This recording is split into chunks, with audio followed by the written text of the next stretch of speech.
by seeing a short documentary on the story of KEPSA. And we shall remember why we're here gathered, because KEPSA is an organization dedicated to the notion of empowering business. And we know full well that to empower businesses is to change lives. To empower lives is to change communities. To empower communities is to change nations. And to empower nations is to change history. So, one thing that we can do to set a tone of celebration is to put our hands together in applause for KEPSA at 10 and Kenya at 50.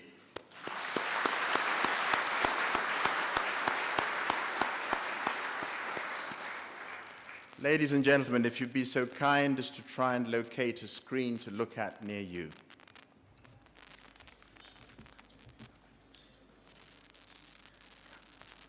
Right, and just to let you know that we will begin to serve lunch immediately at table. Thank you.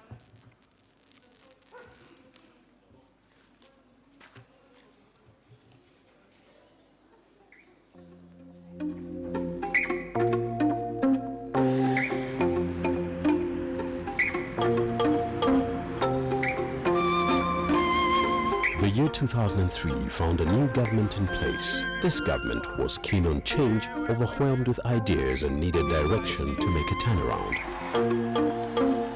There were a myriad of organizations, all claiming to be the voice of the private sector, several times contradicting each other with short-term solutions.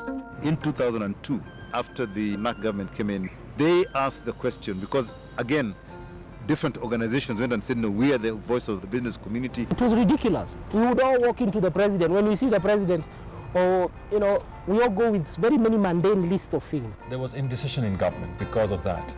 You get a view saying do X, somebody says do the other side, do the opposite, and therefore there was no unification of voices. And so the government turned around and said, listen, who is the voice of the business community? We want one voice. And they said, we'd like you to create an umbrella body of all the commercial and business associations of the country. So they came in after I settled in office and paid a courtesy call on me as the speaker. And we discussed a number of issues of common interest. There's no business that can operate in the absence of a good partnership with government.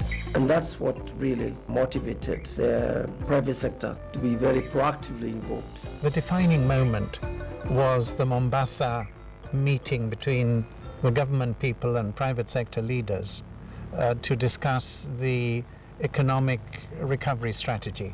We had to do a lot of work to convince various leaders who headed various associations and large federations within the sectors to agree to come together. Through that process, we were able to assemble all the leaders and we were able to agree that KEPSA will be the unified body of the business community.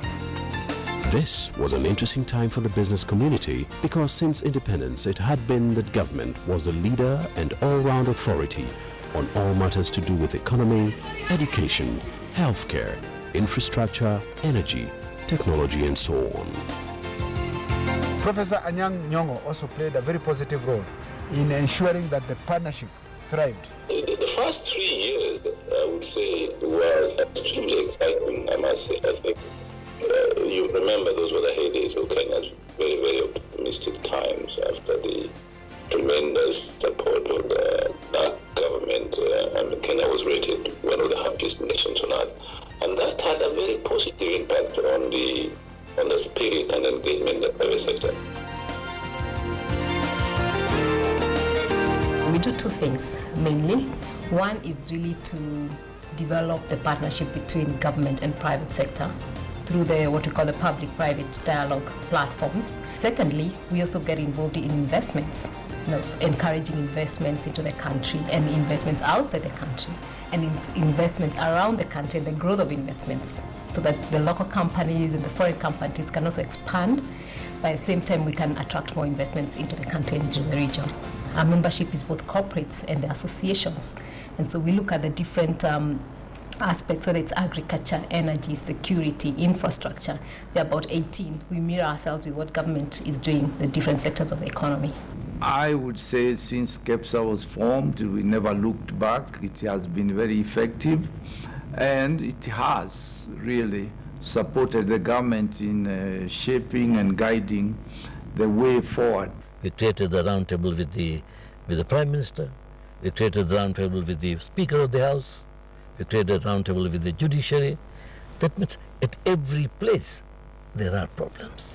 And every place we need to straighten it out. From 2003, the prior government policy was based on what was called PRSP, that is Poverty Reduction Strategy Paper. And jointly, government and private sector, when we came into the committee, where I was a member representing KEPSA, we found that the mindset and the philosophy we needed to bring to Kenyans was not about poverty reduction. It was about growth. It's about employment and wealth creation. And therefore, we changed the terminology. And it now became Economic Recovery Strategy, which is ERS, for employment and wealth creation. And it is motivating when you tell people the strategy is about creating wealth. It picked very well. It became government policy for the next 5 years. During this period, the economy maintained a rapid growth of 7% compared to negative growth in 2002. Based on the success of the ERS, the government started developing a new strategic long-term plan. In June 2008, the government launched Vision 2030. The long-term goals of this vision are to create a prosperous and globally competitive nation with a high quality of life by the year 2030. To do this, it aims to transform Kenyan industry all the while creating a clean and secure environment. We brought views from the private sector, views from government, views from the development partners, views from the civil society, and came up with a shared vision for Kenya. How would Kenya look in 2030? I think when we talk about Vision 2030 being the flagship for our country's economic growth, political and social pillars, I think the issue is some of the gains you don't see, because when you lobby and when you make the environment better, people don't appreciate it, people don't see it, but they live it, they feel it. Right now there's a huge amount of optimism around the country in counties, in doing various things in counties, and I think there's a lot of optimism being shown by business people, people in NGOs, and people saying let's work together. The whole public-private partnership mode is beginning to look good. With the many sectors that have grown the economy, agriculture remains key. Over the past 10 years, agriculture has witnessed tremendous growth and penetration to new markets. The sector has improved significantly. We have a lot of organization of the marketing of the products, removal or rather moderation of the barriers, and also customization of our own, alignment of our own farmers to be able to produce to the external market, especially the European market. The introduction of Europe CAP as one of the measures of entry to the market led to the formulation of the Kenyan CAP, which has better standards than Europe CAP, which means therefore our products have better market access. We also have had a lot of supermarket chains development as a result of increased demand for organized market systems. One thing we must be sure, and we all know, is that the livelihoods of Kenyans depends on agriculture, and we are talking of agribusiness, not just agriculture. Moving from agriculture to agribusiness, there's a lot of opportunities, there's a lot of work to be done, and I'm sure that through our relationship with KEPSA, we are going to be there. We are going to ensure that Kenyans' population are able to develop economically, just like it has been put in the Vision 2030. We'll be able to attain our economic goals through the development of the agribusiness. The industry has undergone very fundamental changes in the past 12 years. The sector was quite controlled, but that changed. We had to get the internet gateway through what was called JumboNet, which was managed by Telkom Kenya at that time. That changed. The sector was liberalized and that monopoly was lifted. That helped us to manage our solutions end to end. Then of course the major one was the coming of the undersea fiber optic cables. The government spearheaded that process and partnered with the private sector to ensure that the Thames cable eventually came to the coast of the town of Mombasa, and that has made a whole difference in the industry. In 2003, there were less than 1 million mobile phones in Kenya. Today, there are about 30 million Kenyans using mobile phones, while the number of internet users rose from 250,000 to over 17 million currently. With new policies and a listening government, the business climate improved, attracting investors to various sectors of the economy. We put some money together with Vodafone, which is Safaricom here, and we made the M-Pesa model sustainable. We put a small amount of money in, and of course the rest, as they say, is history. M-Pesa now has, I think, 60% of GDP going through it. You know, Kenya is a big driver of innovation. Things are done here are done first, and then they're replicated and taken up by other countries around the region.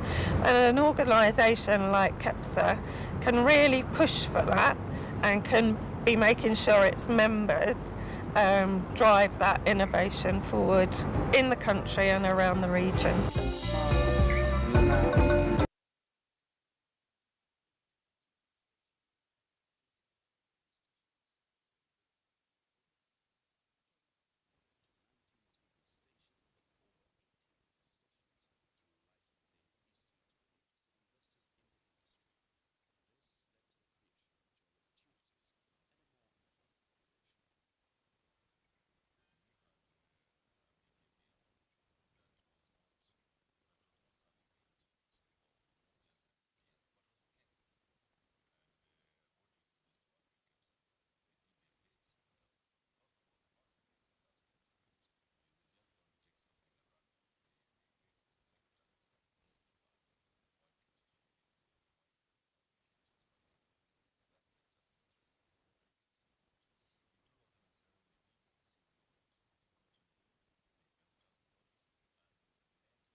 Remember,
and you go to any business, you would find a whole wall full of licenses covering anything and everything you could think of.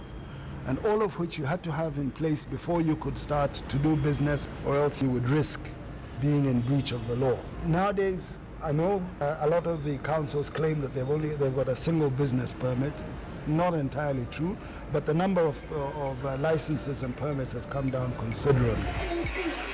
We have seen where a partnership between government and private sector comes in very handy. A case in point is the Kenya Youth Empowerment Program that has a training component focusing on core business skills, which looks at actually how to train young people on the basic skills they need to start and run their business. The Kenya Youth Empowerment Project, running from 2011 to 2014, whose overall goal is to improve youth employability in Kenya. Its first cycle of 6 months proved to be successful. As of October 2012, 71% of the youths who enrolled into the program were either in wage employment or self-employed. I was employed. For a while, I found that the job couldn't sustain my life. So it was like hustling, not getting anything. One day I got an advert from KEPSA, Kenya Private Sector Alliance. Actually, I applied.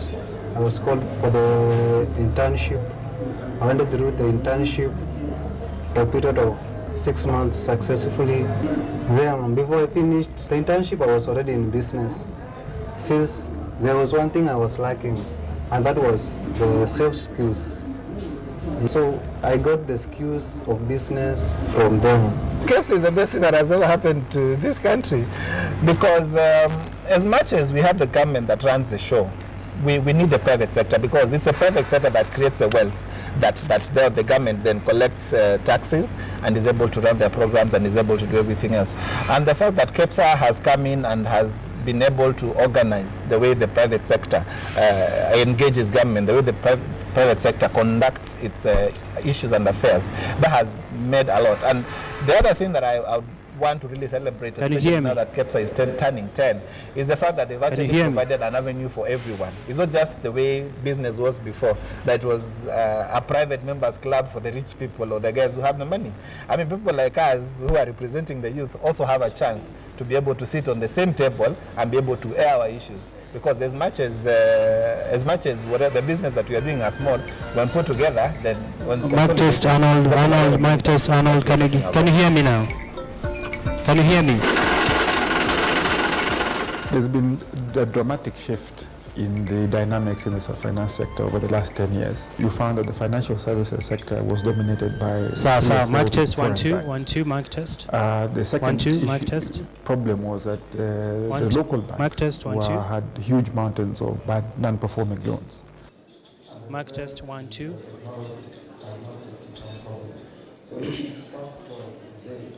You find that the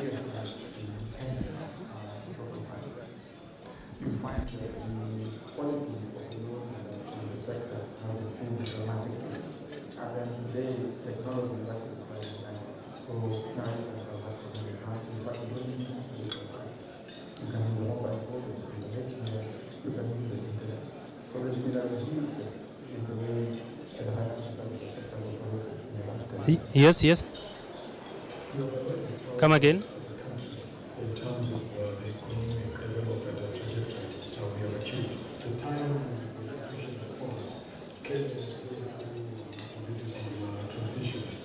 The economy that wasn't growing at pace, which mic test, 1 2. most people in business were basically happy with. 2002, the government budget in the billions at about 300 to 400 billion shillings. 2013, look forward 10 years, we're talking about budget in trillion shillings, in excess of 1.5. Many thanks, Victoria Rubadiri, back in studio. Well, we are coming to you live from Safari Park here, where President Uhuru Kenyatta is presiding over the 10th anniversary of the Kenya Private Sector Alliance. Well, some of the dignitaries that are here, we have the President of Sri Lanka who is here with us, and the main purpose of these celebrations is the private sector is taking stock of the major achievements, the milestones they have managed to accomplish over the last 10 years. Well, the expectations among the business community here will be more centered on what the President will say about the taxation and also what the President is going to talk about when it comes to public-private partnerships. Well, just to give you a quick rundown of who is here, we have various cabinet secretaries. We have the cabinet secretary for devolution, Anwar Guru, is here with us. We also have the interior security cabinet secretary, Ole Lenku, who is here with us, and we also have the defense cabinet secretary. Well, as the sounds you can hear behind me, these are just a documentary that was put together to capture what has happened across the private sector over the years. Well, the private sector here in Kenya initially was more of a laid-back institution until the government made a plea to them to form a single alliance which they will be able to push through their agenda. And over the years as well, the private sector in Kenya has taken up quite a number of major projects that the government has managed to do through the private sector. Well, among other people who are here with us, we also have the chairperson of the Kenya Private Sector Alliance, Mr. Vimal Shah, and we also have the CEO, Madam Caroline Kariuki. They'll all be making speeches through the entire function, and it will be an interesting forum here because the business community will be taking stock of what has happened over the last 10 years, and also they'll have a roundtable forum where the Sri Lanka president will also interact with the business community. Some of the other top-notch big shots in the business field that are here, we have the former director of the Vision 2030, Mr. Mugo Kibati, he is here.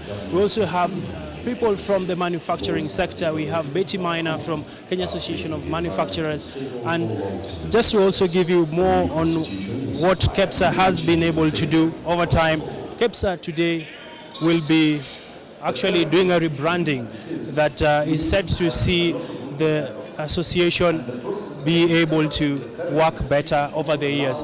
Well, we'll be taking a short break. We'll be coming to you back later, live from Safari Park.